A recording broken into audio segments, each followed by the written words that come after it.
viewers, welcome to Karan-Dees. இந்த வீடியோல pineapple curry எப்படி செய்யலாம்னு பார்க்கலாம்.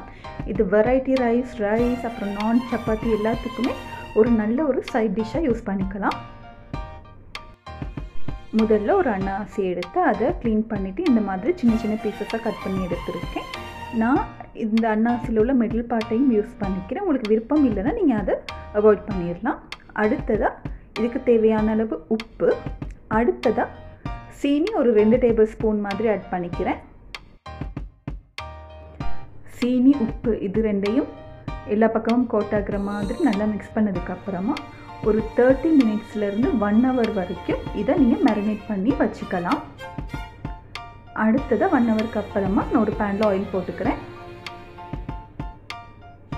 ஆயில் சூடானதும் கடுகு ஆட் பண்ணிக்கிறேன். கடுகு நல்லா பொரியும் போது கருவேப்பிலை ஆட் பண்ணிக்கிறேன்.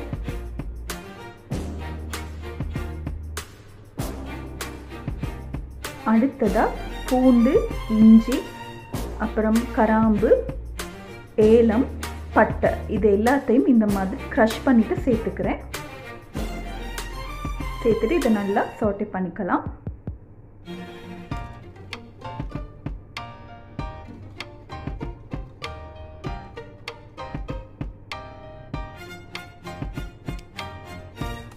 இந்த பட்டை, ஏலம், ஜிஞ்சர் கார்லிக் எல்லாம் நல்லா வதங்கினதும் இதில் வெங்காயம் ஆட் பண்ணிக்கலாம்.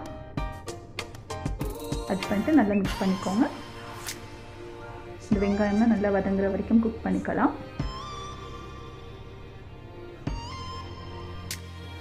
வெங்காயம்லாம் வதங்கினதுக்கு அப்புறமா நான் 2 டேபிள் ஸ்பூன் மிளகாத்தூள் ஆட் பண்ணிக்கிறேன். காரம் குறைவாக வேணும்னா நீங்கள் குறைச்சிக்கலாம். 1 டேபிள் ஸ்பூன் மாதிரி ஆட் பண்ணிக்கலாம்.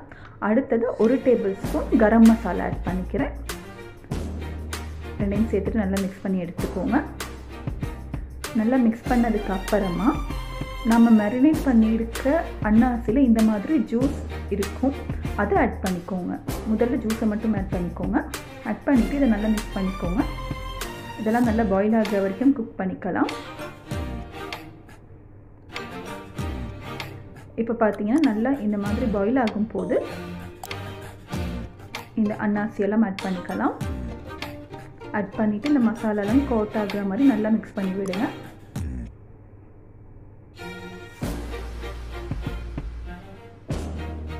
மிக்ஸ் பண்ணிவிட்டு இதை கவர் பண்ணி ஒரு 5 நிமிஷம் நல்லா இது பைனாப்பிள்லாம் சாஃப்ட் ஆகிற வரைக்கும் குக் பண்ணிக்கோங்க.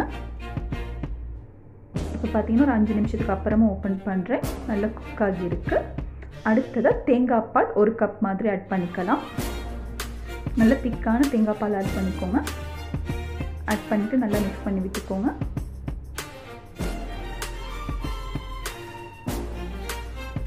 இப்போ பார்த்தீங்கன்னா தேங்காய் பால்லாம் ஆட் பண்ணதுக்கப்புறமா நல்லா இந்த மாதிரி பபிள்ஸ் வரும்போது தேவைன்னா நீங்கள் இன்னும் கொஞ்சம் சீனி ஆட் பண்ணிக்கலாம். டேஸ்ட்டை பார்த்துட்டு ரொம்ப புளிப்பாக இருந்தால் மட்டும் சீனி ஆட் பண்ணிக்கோங்க. கடைசியாக கரம் மசாலா 1 டீஸ்பூன் மாதிரி எடுத்து அதை இந்த மாதிரி மேலே ஸ்ப்ரெட் பண்ணி விட்டுக்கோங்க. விட்டதுக்கப்புறமா நீங்கள் பேனை ஆஃப் பண்ணிக்கலாம். ஆஃப் பண்ணிவிட்டு இதை நீங்கள் சர்வ் பண்ணிக்கலாம்.